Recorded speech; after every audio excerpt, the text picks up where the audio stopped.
Hey there, fellow drivers. So today we're going to go visit a friend. He's a fellow MR2 owner. You might have actually heard of him. His name's Bob Pham, and he has a lot of MR2s. He is a wrencher. If you remember when I did that video about the 3 types of car guys, he's definitely the wrencher. He has a lot of projects going on. We're going to go over there and check out and see what he has going on. And then, due to popular request, we're going to talk about the differences between my MR2 and the stock MR2. And from there, then we're going to head on over to meet up with some friends at a cafe and see some cool cars there. So we're going to head over to Bob's first. See you in a second.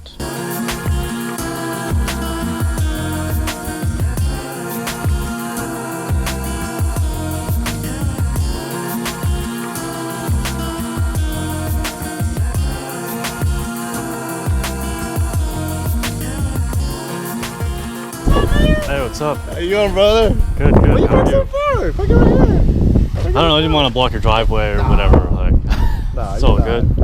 I forgot that you had like the whole lift in your garage. Yeah. This is such a legit setup. Even my wang fit in there. Yeah. So is this the White Walker? My White Walker. Okay, cool. Yes, sir. Yes, it is. Nice. That's my 95. That's my 95. These are both 95? Yeah. Nice. Dude, that's pretty Sir. legit. Really clean. Thank you. All original. Nothing's modded. So what's under here? Red one. It's a special one. A special one? Yeah.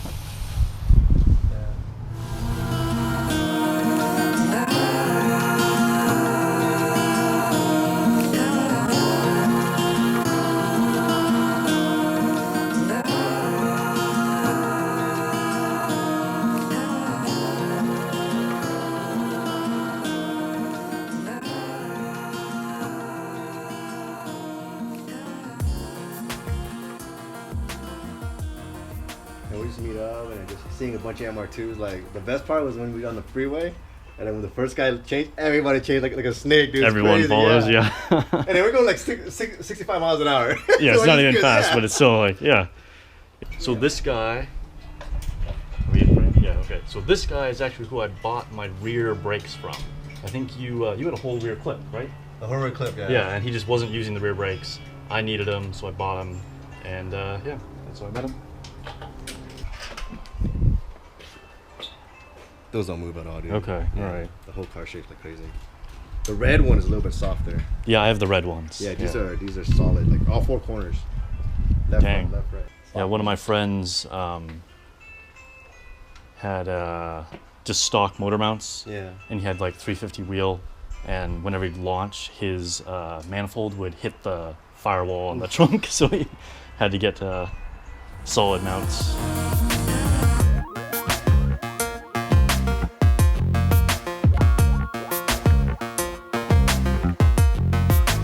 Real gold flex. That's kind of crazy. Yeah, no, it's great. It's my buddy's idea. You know Alan? Oh yeah. So is the whole idea of this car track car or like Track also car. street? Like, Track / street, but mainly it's built for track. all right. That's the actual Gen 5 long block. So if you don't mind, here, that's actually a good opportunity. You're on camera at the moment, just so you know. Explain what's the difference between the so-called Gen 5 and the Gen 4? The Gen 5 is the same car from Japan, from the Caldina, 2004 2007. So a Gen 4, it doesn't use it in the immobilizer. The Gen 5 does. So that's why a lot of Gen 5s, you can't run it. Because you need the actual key fob to make it work. Mm-hmm. So a lot of guys, what they do is they use a Gen 5 long block with the Gen 4 electronics. So why not, you know? The motor is 2007, 2004, 2007. It's a lot newer than the Gen 4s. What got you into all of this? Like, how did you start working on cars? My first MR2 was when I was like 20 years old. I was like back in 2004. That's my first Gen 2. And then back then, I'm like, dude, my dream goal is get a 95 turbo. And I finally got one. It's right there.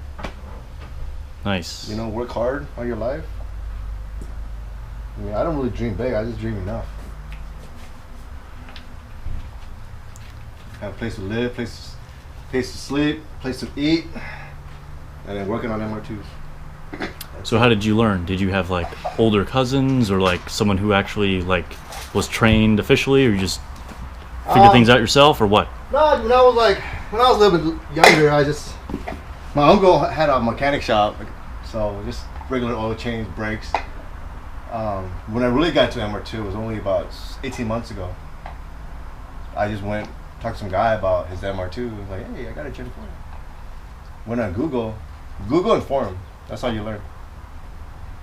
If you really want to do the work, just do the research. And, you heard it here. Just Google and forums. You can do anything.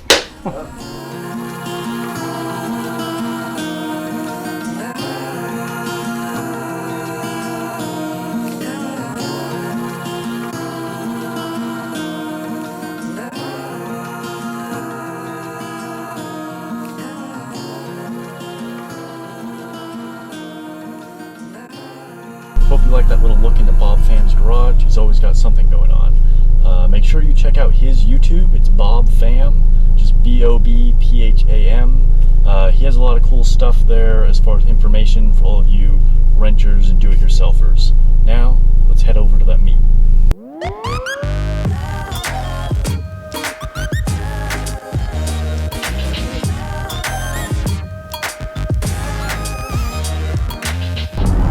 So differences between my MR2 and stock MR2. Before I get into specifics, I want to say that my car, as you may already know, started out as an NA. It also started as a 93. So those are going to be some differences between the stock 91 turbo that I drove in the previous videos. So just keep those things in mind. First upgrade I did with my MR2, and I'm going way back. First upgrade I did was the wheels, and along with that, the tires, of course. And I'm going to do another video eventually talking about why upgrade wheels. So look forward for that in the future. So I upgraded the wheels and the tires. Now the wheels, despite being bigger, were actually slightly lighter weight than the stock wheels. Now, the tires, however, are heavier than the old tires. So as far as weight, I haven't weighed them exactly, but I may have been about a wash on that.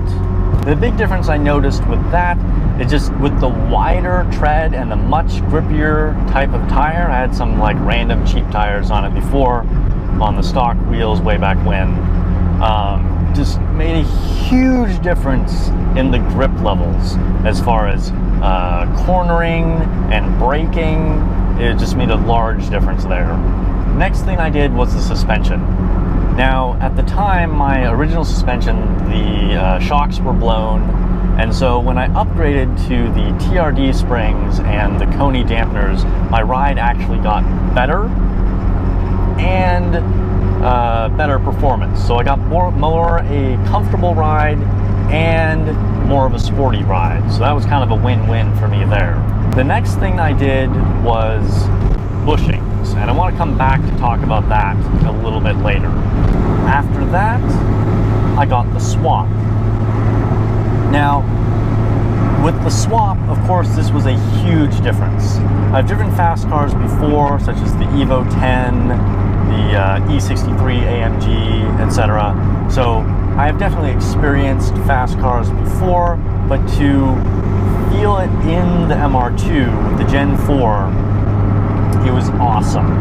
I remember when I very first drove it, I just got this big grin on my face, and Jeevy, who did the swap, said he was riding along with me when I first tested the car. He said that smile right there made it worth it, and it was true. It was a great experience. It was almost like when I first got the car, and I just kept like smiling and felt excited. So that was a very big difference from the 5S FE that was in my car going to the Gen 4 3S GTE. After that, the next major upgrade I did was the brakes. Now this is another huge one. So once I had done the Gen 4, my NA brakes were really not adequate to keep up with the car. You know, I got maybe a couple of really good stops and that was it.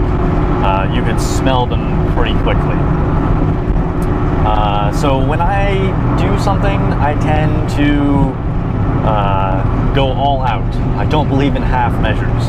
I've said before that I really believe in quality, genuine parts. It's just a hang-up that I have. It doesn't mean that other parts can't work.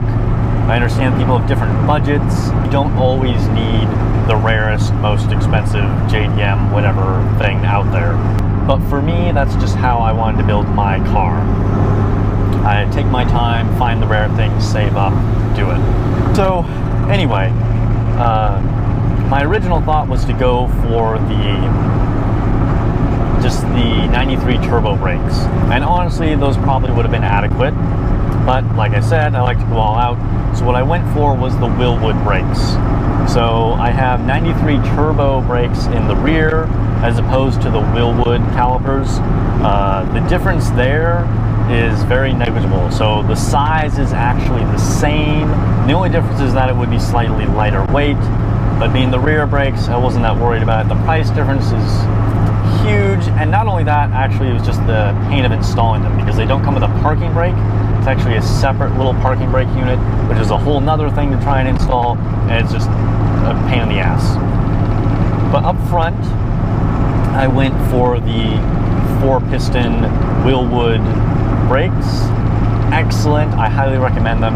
And then I went for 2-piece rotors in all 4 corners, which make a big difference. Now I personally haven't driven a car or an MR2 with the Wilwood brakes without the 2-piece rotors, but people who have told me that the difference is big. Now, as I mentioned before, I did bushings quite a while ago, and I wanted to come back to that. This is because I think this is, perhaps surprisingly, the biggest difference between my car and that stock turbo, or basically just from stock to the upgrades that I did. Doing the bushing upgrade on all the control arms, whatever, even the shifter cable, everything, pretty much all the bushings, engine mounts, etc., just makes the entire car feel way more precise, sharp, in control, new. And the difference is twofold. One, a lot of cars just have worn out bushings and they need to be replaced regardless.